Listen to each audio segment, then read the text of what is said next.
សួស្តីបងប្អូនទាំងអស់គ្នាថ្ងៃនេះនាងខ្ញុំចង់ណែនាំបងប្អូននៅរបៀបធ្វើប្រហើរកូនកាត់ណា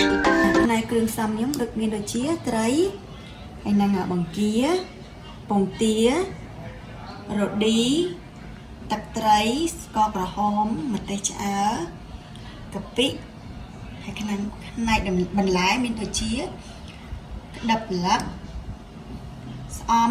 ល្បាសល្ពៅខ្ទឹមសខ្ទឹមក្រហមម្ទេសនិងខ្ជាយណាអញ្ចឹងយើងស្ងោរត្រីយើងសិនណាចាអញ្ចឹងដាក់ទឹកដាំពុំហើយដាក់ត្រីចូលមកឲ្យវាផុយហើយចាំយើងស្រូបវាយកបេះសាច់បុកណា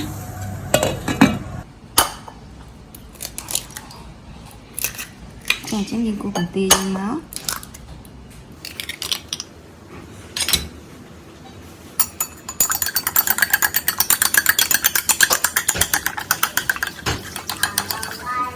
អញ្ចឹងដាក់រ៉ូឌីបន្តិចបានហើយ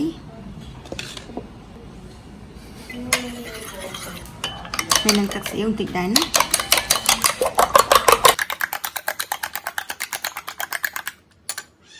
ហើយយើងដាក់ស្អំហ្នឹងចូលមកយើងចៀនណាស្អំហ្នឹងណា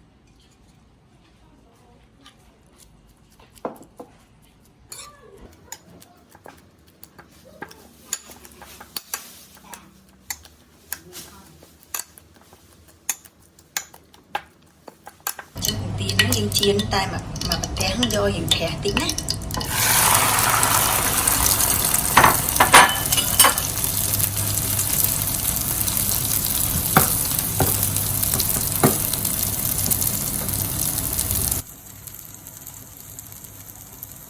ចឹងឲ្យ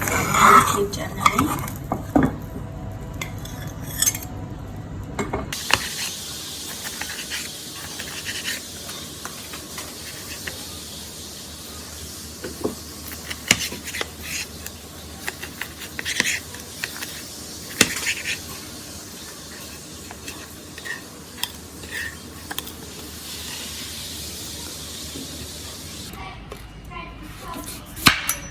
ចិត្តបន្លែយើងមក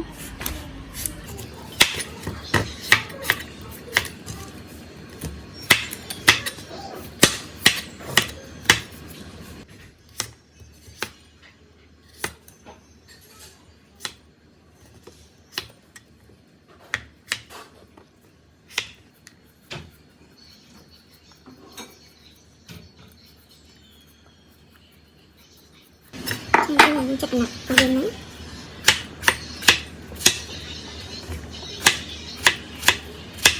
បុកខ្ទឹមយើង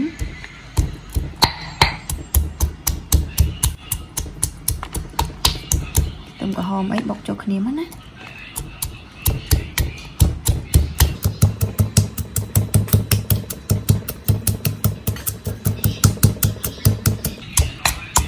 ចាអញ្ចឹងយើងដាក់ខ្ជាយជាមួយម្ទេសយើងចូលមក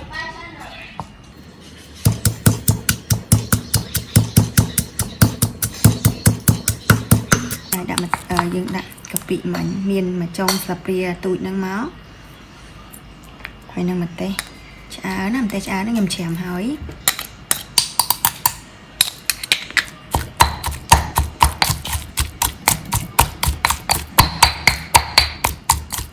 ហើយយើងដាក់អាត្រីដែលយើងស្ងោរមិញហ្នឹងចូលមកក្នុងនឹងដែរណា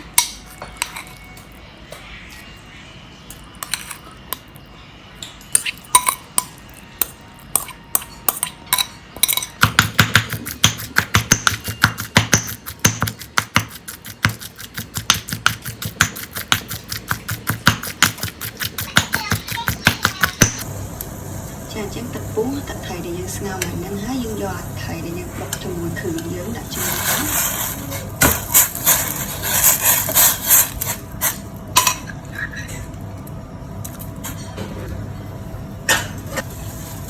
ចាអញ្ចឹងយើងដាក់អំបិលយើងចូលមកអញ្ចឹងដាក់ល្ពៅចូលហើយអញ្ចឹងនឹងទុកល្ពៅហ្នឹងរៀងផុយបន្តិចសិនណាចាំយើងដាក់បន្លែផ្សេងចូលទៅទៀតដាក់បន្លែនេះមកចាអញ្ចឹងដាក់បន្លែយើងផុយតិចចាំយើងដាក់បន្លែចូលទៀតណាចាស្អុយយើងចូលទៅ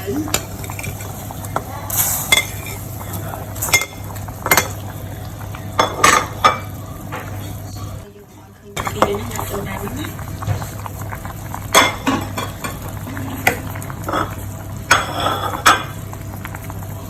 ហើយយើងដាក់ខាងស្ករយើងមានម្ដងប៉ុណ្ណឹងហើយទឹកត្រីដែលយើងមានហ្នឹង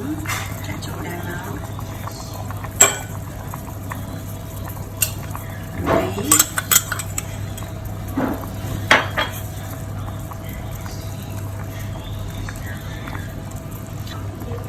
ចាតែជាចុងក្រោយគេយើងដាក់ស្លឹកបាសចូលណា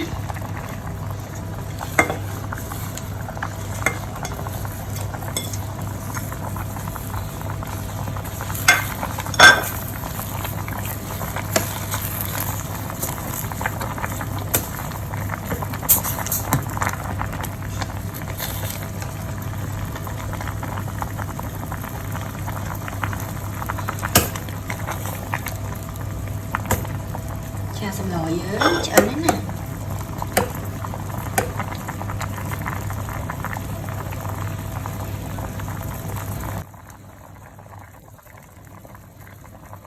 ចាសម្លប្រហើរកូនកាត់នាងខ្ញុំរួចរាល់ហើយណាបងប្អូនហើយសូមអរគុណបងប្អូនទាំងអស់គ្នាដែលតាមដានវីដេអូនេះខ្ញុំពីដើមដល់ចប់ណាអរគុណច្រើន